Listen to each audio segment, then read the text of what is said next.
Hello friends, आज का हमारा टॉपिक इतिहास का एक बहुत इम्पॉर्टेंट टॉपिक है।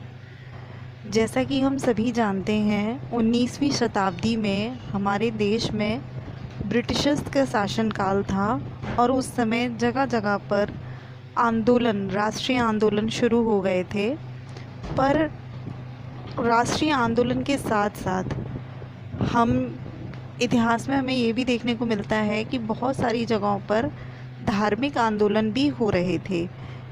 इन धार्मिक आंदोलनों की आवश्यकता इसलिए पड़ी क्योंकि उस समय हमारे समाज में बहुत सारी कुरीतियाँ फैली हुई थी। अंधविश्वास, छुआछूत, जाति प्रथा, सती प्रथा, बाल विवाह, बहुपत्नी विवाह, कन्यावध, निरक्षरता, स्त्री शिक्षा का अभाव, ये कई प्रकार की बुराइयां हमारे समाज में फैली हुई थी। इन सभी बुराइयों को दूर करने के लिए या फिर इनका उन्मूलन करने के लिए उस समय धार्मिक आंदोलनों की आवश्यकता पड़ी और हमारे भारतीय समाज के बहुत से ऐसे महारथी थे जो इन धार्मिक आंदोलन में जिन्होंने बढ़ चढ़कर भाग लिया और कई समाजों की स्थापना की, जैसे कि आर्य समाज, ब्रह्म समाज, प्रार्थना समाज, रामकृष्ण मिशन, थियोसॉफिकल सोसाइटी। इन सभी जो सामाजिक सुधार आंदोलन थे, इन सभी जो समाज थे, इनके आधार पर की गई। तो आज के इस वीडियो में हम इन सभी धार्मिक आंदोलन जो चलाए गए उनके बारे में चर्चा करेंगे। वैसे तो इन समाज सुधारक आंदोलनों से कई सारे महत्वपूर्ण बिंदु उभर कर आते हैं, लेकिन हमने अपने इस वीडियो में उन्हीं महत्वपूर्ण समाज सुधार आंदोलनों को लिया है और उन्हीं महत्वपूर्ण टॉपिक्स को लिया है या उन्हीं महत्वपूर्ण बिंदुओं को लिया है जो कि एग्ज़ाम की दृष्टि से इम्पॉर्टेंट हैं। तो चलिए बात करते हैं ब्रह्म समाज की। ब्रह्म समाज, इसकी स्थापना 20 अगस्त 1828 ईस्वी में हुई थी। इसके संस्थापक राजा राममोहन राय थे। राजा राममोहन राय, इनका जैसा कि आप सभी जानते हैं, सती प्रथा से संबंधित हैं और काफ़ी इतिहास में बहुत ही चर्चित व्यक्ति रहे थे राजा राममोहन राय। तो उन्होंने ही ब्रह्म समाज की स्थापना की थी। इस समाज की स्थापना कोलकाता में हुई थी। इस समाज का आधार तर्क शक्ति और वेद और उपनिषद था। इस समाज के उद्देश्य क्या क्या थे? हिंदू धर्म में सुधार, हिंदू धर्म को स्वच्छ बनाना, एकेश्वरवाद की शिक्षा देना, मूर्ति पूजा का विरोध करना, सती प्रथा की आलोचना करना और बाल विवाह का विरोध करना था। इसके बाद ब्रह्म समाज के कुछ महत्वपूर्ण सिद्धांत भी हैं। तो उनमें क्या है? ईश्वर एक है, निराकार और सर्वव्यापी है। भगवान की आराधना के लिए मूर्ति पूजा, कर्मकांड और आडंबरों की ज़रूरत नहीं है।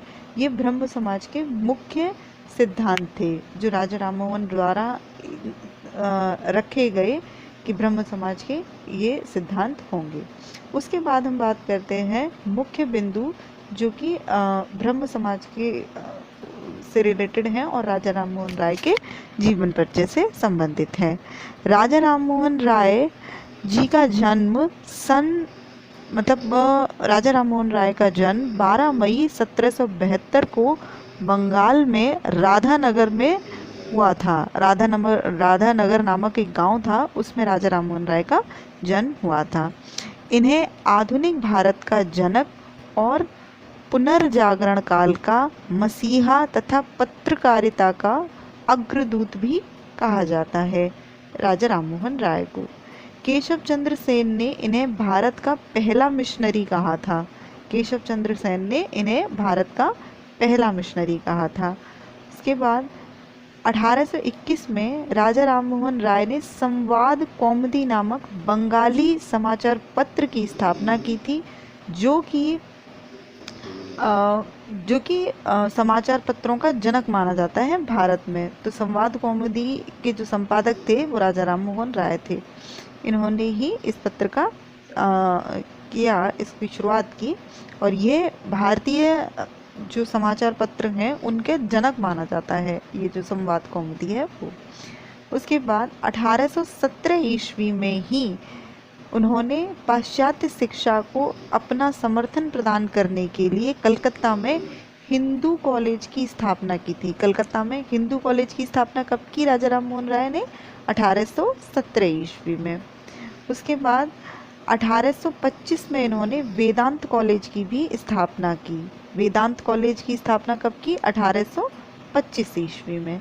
उसके बाद 1830 ईस्वी में राजा राम मोहन राय को राजा की उपाधि दी गई थी और ये उपाधि दी थी नवाब अकबर द्वितीय ने 1830 में। और उसके बाद उनकी मृत्यु 27 सितंबर 1833 ईस्वी में राजा राम मोहन राय की मृत्यु हो गई। वैसे तो राजा राम मोहन राय के बारे में और भी इम्पोर्टेंट पॉइंट्स हैं, लेकिन हमने इस वीडियो में इन्हीं इम्पोर्टेंट पॉइंट्स को लिया है जो कि एग्ज़ाम की दृष्टि से इम्पोर्टेंट हैं। ओके, अब हम दूसरे इम्पोर्टेंट समाज की बात करते हैं, प्रार्थना समाज। प्रार्थना समाज की स्थापना मार्च 1867 में बम्बई में हुई। इसके संस्थापक केशव चंद्र सेन की प्रेरणा से आत्माराम पांडुरंगा ने की थी। यानी कि आत्माराम पांडुरंगा इसके संस्थापक थे, लेकिन उन्होंने प्रेरणा पाकर, केशव चंद्र सेन की प्रेरणा पाकर इस प्रार्थना समाज की स्थापना की थी। महत्वपूर्ण व्यक्तियों में की जो सहभागिता थी इसको प्रार्थना समाज को बनाने में, उनमें मुख्य व्यक्ति हैं न्यायाधीश महादेव गोविंद रानाडे, सर R.G. भंडारकर, देवेंद्रनाथ टैगोर, नारायण चंद्रवरकर एवं आत्माराम पांडुरंगा, जिनमें कि आत्माराम पांडुरंगा इसके संस्थापक माने जाते हैं। ठीक है, मुख्य बिंदु जो हैं इसके वो हैं 1869 ईस्वी में प्रार्थना समाज के अध्यक्ष श्री महादेव गोविंद रानाडे बने थे। गोविंद रानाडे को महाराष्ट्र का शुक्रात भी कहा जाता है। गोविंद रानाडे को प्रश्न ऐसा था कि महाराष्ट्र का शुक्रात किसे कहा जाता है? गोविंद रानाडे को। प्रार्थना समाज के मुख्य उद्देश्य क्या क्या थे? प्रार्थना समाज को बनाने के मुख्य उद्देश्य थे अछूतोद्धार को प्रोत्साहन देना, यानी कि अछूतोद्धार को, यानी कि जो अछूत थे उस छुआछूत की ये जो प्रथा थी हमारे यहाँ कुरीति फैली हुई थी उसको सुधार में लाना, ये तो अछूतोद्धार को प्रोत्साहन देना। जाति प्रथा को प्रोत्साहन देना, यानी कि जाति प्रथा को समाप्त करने की बात है। विधवा विवाह को प्रोत्साहन देना, यानी कि विधवा विवाह को प्रोत्साहित करने का जो थी वो। बाल विवाह विरोध करना और महिला शिक्षा को प्रोत्साहन देना, ये सभी इसके मुख्य उद्देश्य थे। इस सभा के प्रयासों से रात्रि पाठशालाएं, अनाथालय तथा विधवा आश्रम खोले गए थे। ये जो प्रार्थना समाज था इसी की प्रेरणा पाकर रात्रि पाठशालाएं, अनाथ आश्रम, विधवा आश्रम, ये कई सारी चीज़ें थी जो उस समय की गई थी। ठीक है, इस संस्था ने सुबोध पत्रिका नामक एक पत्र निकाला। सुबोध पत्रिका नामक एक पत्र इस संस्था के द्वारा संपादित किया गया उस समय। और 1891 में रानाडे ने विडो रीमैरिज एसोसिएशन की स्थापना की थी। विडो रीमैरिज एसोसिएशन की स्थापना की गई थी रानाडे के द्वारा, और वो की गई थी 1891 ईस्वी में। ये जितने भी पॉइंट्स हैं वो सब कुछ प्रार्थना समाज के इम्पोर्टेंट पॉइंट्स हैं। इन्हीं में से क्वेश्चंस मुख्य रूप से आते हैं। अब बात करते हैं आर्य समाज की। आर्य समाज की स्थापना 10 अप्रैल 1875 ईस्वी में बम्बई में की गई थी, और जो इसका मुख्यालय है 1877 ईस्वी में इसका मुख्यालय लाहौर में स्थापित किया गया। ठीक है, इसकी जो स्थापना है वो 1875 ईस्वी में की गई थी, लेकिन बम्बई में, लेकिन उसके बाद बम्बई से इसका मुख्यालय मतलब मुख्यालय जो था वो 1877 में लाहौर में स्थापित कर दिया गया। तो इस तरीके से ये दो प्रश्न बनते हैं कि इसकी स्थापना कब हुई और 1877 में मुख्यालय लाहौर में स्थापित कर दिया गया। तो लाहौर में किया गया था, 1877 में किया गया था। उसके बाद संस्थापक स्वामी दयानंद सरस्वती इसके संस्थापक थे। इन्होंने ही इस आर्य समाज की स्थापना की थी।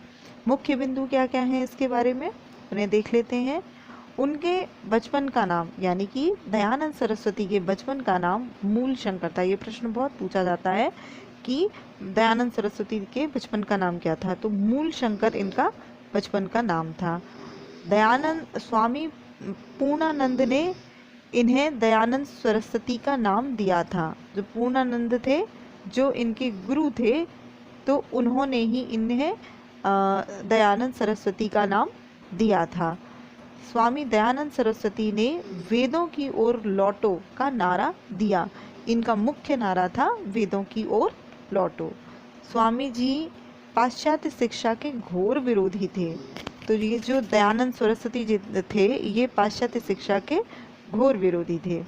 स्वामी जी ने जाति प्रथा का विरोध, परंतु वर्ण व्यवस्था का समर्थन किया। तो जो दयानंद सरस्वती जी थे, ये कहते थे कि नहीं, जाति प्रथा ठीक नहीं है, लेकिन ये वर्ण व्यवस्था को बहुत ज़्यादा समर्थन करते थे। 1874 में स्वामी जी ने सत्यार्थ प्रकाशन एक पुस्तक थी, उसका प्रकाशन किया था। कब किया था? 1874 ईस्वी में। स्वामी जी ने भारतीयों को धर्म परिवर्तन से बचाने के लिए शुद्धिकरण आंदोलन चलाया था। तो कभी कभी प्रश्न आता है, शुद्धिकरण आंदोलन किसने चलाया? स्वामी दयानंद सरस्वती ने, और वो भी भारतीयों के धर्म परिवर्तन से बचाने के लिए। और क्या इम्पोर्टेंट चीज़ें, स्वामी जी ने सर्वप्रथम स्वराज शब्द का प्रयोग किया था। स्वामी जी, जो स्वामी दयानंद सरस्वती थे, इन्होंने ही सर्वप्रथम स्वराज शब्द का प्रयोग किया था। हिंदी भाषा को राष्ट्रभाषा के रूप में स्वीकार किया था। स्वामी दयानंद सरस्वती ने कहा था, भारत भारतीयों के लिए है। ये नारा किसने दिया? भारत भारतीयों के लिए किसने कहा है? स्वामी दयानंद सरस्वती ने। ठीक है। उसके बाद 1882 में गौरक्षा समिति बनाई। इन्होंने 1882 ईस्वी में गौरक्षा समिति बनाई थी। और भारत में जगह जगह दयानंद एंग्लो वैदिक कॉलेजों की स्थापना की, जो कि DAV के नाम से फेमस है, जो कि बहुत प्राचीन है। काफ़ी समय पहले इन्होंने शुरू किए थे भारत में। और ये दयानंद एंग्लो वैदिक कॉलेजेस है। इनकी जो DAV की फुल फॉर्म होती है, वो दयानंद एंग्लो वैदिक कॉलेज। ठीक है। इनकी स्थापना इन्हीं के नाम के द्वारा की गई थी। प्रसिद्ध पुस्तक सत्यार्थ प्रकाशन, इनकी फेमस बुक थी सत्यार्थ प्रकाशन, जिसका प्रकाशन इन्होंने किया था 1874 ईस्वी में। पहले भी मैं इस चीज़ को बता दिया है इसमें। ओके। अब हम बात करते हैं रामकृष्ण मिशन की। रामकृष्ण मिशन की स्थापना 1896 से 1897 ईस्वी में हुई थी। इसके संस्थापक स्वामी विवेकानंद जी थे। स्वामी विवेकानंद जी के बारे में तो जितना पढ़ेंगे उतना ही कम है। उनके विषय में बहुत इम्पोर्टेंट पॉइंट्स हैं, लेकिन हम कुछ ही पॉइंट्स को कवर करवाएंगे अपने इस वीडियो में। तो रामकृष्ण मिशन की स्थापना 1896 से 97 ईस्वी में हुई। स्वामी विवेकानंद इसके संस्थापक हैं। और इसका स्थान कहाँ था, कहाँ पर इसकी स्थापना हुई? कोलकाता में। रामकृष्ण मठ की स्थापना 1897 ईस्वी में हुई। तत्पश्चात कलकत्ता में मिशन की स्थापना हुई। तो पहले एक मठ बना था 1897 में, मतलब 1896 में एक मठ के रूप में इसे बनाया गया। और फिर कलकत्ता में एक मिशन की स्थापना हुई। तो इस तरीके से ये है। ठीक है। स्वामी विवेकानंद जी ने राधा कृष्ण मिशन की स्थापना अपने पूज्य गुरु राधा कृष्ण परमहंस जी के नाम पर की थी। रामकृष्ण परमहंस जी के नाम पर की थी। और जो रामकृष्ण मिशन है, इसकी स्थापना के उद्देश्य क्या क्या थे विवेकानंद जी के अनुसार? सबसे पहले मानव कल्याण हेतु कार्य करना, अपने गुरु जी की शिक्षाओं का राष्ट्रीय एवं अंतर्राष्ट्रीय स्तर पर प्रचार प्रसार करना। तो विवेकानंद जी ये चाहते थे कि अपने गुरु की जो शिक्षाएं हैं उनका राष्ट्रीय स्तर पर और अंतर्राष्ट्रीय स्तर पर प्रचार प्रसार हो सके, तो इसलिए उन्होंने की थी। आध्यात्मिक वेद और वेदांत के सिद्धांतों का प्रचार प्रसार करने के लिए, तो जो आध्यात्मिक वेद और वेदांतों के विचार थे उनको प्रचारित और प्रसारित करने के लिए की थी इस मिशन की स्थापना। और देश में विभिन्न भागों में स्कूल, अस्पताल, दवाखाने और अनाथालय आदि खोलकर समाज सेवा करना इनका उद्देश्य था। इनका मुख्य उद्देश्य व्यक्ति की मुक्ति नहीं बल्कि समाज सेवा और समाज कल्याण था। ये हमेशा ये सोचते थे कि सेवा का अर्थ समाज कल्याण है, ना कि व्यक्ति की मुक्ति है। ठीक है, अब इनके विषय में मुख्य बिंदु क्या है। मुख्य बिंदुओं में स्वामी विवेकानंद जी का जन्म 12 जनवरी 1863 ईस्वी में कलकत्ता के एक प्रतिष्ठित कायस्थ परिवार में हुआ था। इनके बचपन का नाम नरेंद्रनाथ दत्त था। इम्पोर्टेंट वो है नरेंद्रनाथ दत्त, बहुत आता है प्रश्न कि स्वामी विवेकानंद के बचपन का नाम क्या था, तो नरेंद्रनाथ दत्त इनके बचपन का नाम था। इनके पिता का नाम इनके जो पिता हैं उनका नाम श्री विश्वनाथ दत्त तथा माता जी का नाम श्रीमती भुवनेश्वरी देवी था। वर्ष 1881 में नरेंद्रनाथ दत्त ने रामकृष्ण परमहंस जी के दर्शन किए, जो इनके गुरु जी थे, जिनके नाम पर ही इन्होंने राधा कृष्ण मिशन की स्थापना की थी। तो ये अपने गुरु से बहुत ज़्यादा प्रभावित थे, उनके विचारों से, उनके आदर्शों से बहुत प्रभावित थे। तो इन्होंने इनकी मुलाकात जो रामकृष्ण परमहंस जी से हुई वो 1881 में हुई।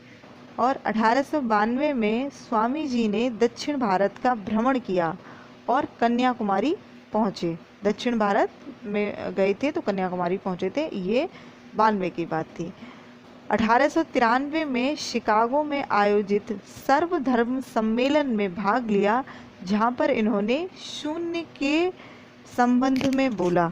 ये तो बहुत फेमस घटना थी कि शिकागो में जो सर्वधर्म सम्मेलन हुआ था उसमें स्वामी जी ने शून्य पर इतना ऐसा भाषण दिया जिससे कि लोग मंत्रमुग्ध हो गए थे और धारा प्रभाव वो बोलते ही चले गए, जितना समय दिया उससे भी कहीं ज़्यादा। तो शून्य की जो महिमा उन्होंने वहाँ पे वर्णित की वो इतिहास में एक बहुत ऐतिहासिक घटना है। ठीक है, उसके बाद स्वामी जी की जो मुख्य पुस्तकें हैं उसमें राजयोग, कर्मयोग, भक्ति योग आदि हैं। और भी बहुत सारी पुस्तकें हैं पर ये इम्पोर्टेंट थी तो इनको हमने ले लिया। स्वामी जी की मुख्य जो नारा है वो क्या था, उठो जागो और लक्ष्य की प्राप्ति होने तक मत रुको। ये इनका मुख्य नारा है, उठो जागो और लक्ष्य की प्राप्ति होने तक रुको मत। ठीक है, उसके बाद 1896 में वेदांत सोसाइटी की स्थापना की थी स्वामी विवेकानंद ने। वेदांत सोसाइटी की स्थापना कब की, 1896 ईस्वी में। स्वामी जी को 19वीं शताब्दी के नव हिंदू जागरण के प्रतीक के रूप में माना जाता है। नव हिंदू जागरण के प्रतीक के रूप में माना जाता है। और रविन्द्रनाथ टैगोर ने लिखा है कि यदि कोई भारत को समझना चाहता है तो उसे विवेकानंद को पढ़ना चाहिए। तो ये एक बहुत इम्पोर्टेंट लाइन है जो रविन्द्रनाथ टैगोर जी ने लिखी है कि यदि कोई भारत को समझना चाहता है तो उसे विवेकानंद को पढ़ना चाहिए। और स्वामी जी के जन्म दिवस के अवसर पर ही राष्ट्रीय युवा दिवस मनाया जाता है। यानी कि स्वामी जी के जन्म दिवस कब हुआ था, यानी कि 12 जनवरी को हमारे यहाँ राष्ट्रीय युवा दिवस मनाया जाता है। ठीक है, उसके बाद अब हम बात करते हैं थियोसॉफिकल सोसाइटी की। तो थियोसॉफिकल सोसाइटी, इसकी स्थापना हुई 1875 ईस्वी में न्यूयॉर्क, अमेरिका में। और जो इसके संस्थापक थे वो हैं मैडम HP ब्लावेस्की। यह एक जर्मन रूसी महिला थी जिन्होंने कि इस सोसाइटी की नींव रखी थी। इसके बाद कर्नल एलकार्ट, ठीक है, कर्नल एलकार्ट इनके संपर्क में आए और इन्होंने भी इनकी मदद की थियोसॉफिकल सोसाइटी को संचालित करने में, इसके कार्यों में इनकी मदद इन्होंने की। उसके बाद भारत में थियोसॉफिकल सोसाइटी को आगे बढ़ाने का श्रेय आयरलैंड निवासी एनी बेसेंट को जाता है। ठीक है, 1888 में यह सोसाइटी की सदस्य बनी। ठीक है, 1898 में बनारस में एनी बेसेंट ने सेंट्रल हिंदू कॉलेज की स्थापना की। एक छोटे से स्कूल से शुरुआत की थी और यह कॉलेज बाद में 1916 में पंडित मदन मोहन मालवीय जी के प्रयासों से बनारस हिंदू विश्वविद्यालय के रूप में प्रख्यात हुआ। तो जो वर्तमान में जो हमारा बनारस हिंदू विश्वविद्यालय है, इसकी जो स्थापना है वो एनी बेसेंट ने की थी हिंदू कॉलेज के नाम से, लेकिन बाद में मदन मोहन मालवीय जी के प्रयासों से 1916 में यह एक बनारस हिंदू विश्वविद्यालय के रूप में प्रख्यात हो गया था। इसके अलावा भी और भी बहुत सारे पॉइंट्स हैं थियोसॉफिकल सोसाइटी में, पर हमने इन्हीं मुख्य बिंदुओं को कवर किया है। तो आज की वीडियो में इतना ही। Please like, share and subscribe my channel.